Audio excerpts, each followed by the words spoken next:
Good afternoon जय जगन्नाथ समस्त को केमती अच्छा समस्ते आशा करुच्ची समस्ते भले थे आमर एपटे तो बहुत वर्षा लगी रोचे आपण को सेपटे केमती वेदर रोचे निश्चय कमेंट करके कहे चलतु आज मु जेहेतु आमर एपटे एति वर्षा होची तो पिलादिनर किसी कथा स्मृति मन पड़गला जमती मो बापांकर गोटे प्रिय डिश पूरा यूनिक स्टाइल रे चूड़ा भजा माँ बनैकी दौले तो आज सेटा खाइबा को बहुत मन पड़ला।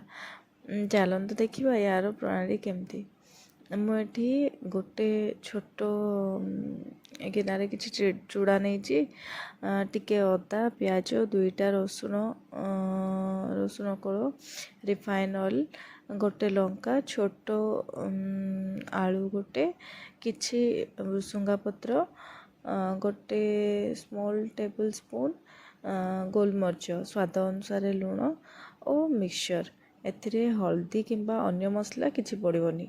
चलतु देखिबा एटा को केमती आपण बनै परिबे।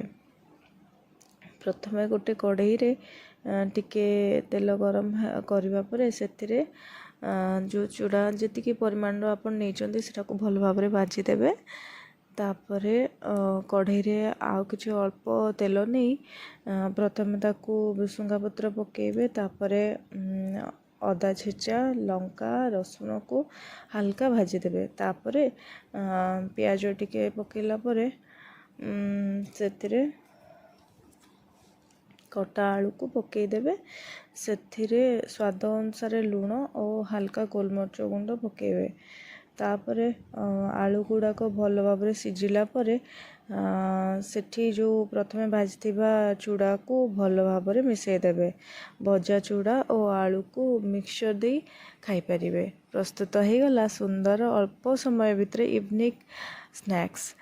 वीडियोटी भल लगी आपण मानक भल पाइबा निश्चय देबे और घरे समस्त डिश को निश्चय तैयारी करी बनैकी खाइबा ही देबे। किछि त्रुटि थिले छोट भौणी कि झियो भाभी प्लीज क्षमा करदेवे। रहुची जय जगन्नाथ पुणी देखा आउ गोटे सुंदर वीडियो रे। Bye bye take care.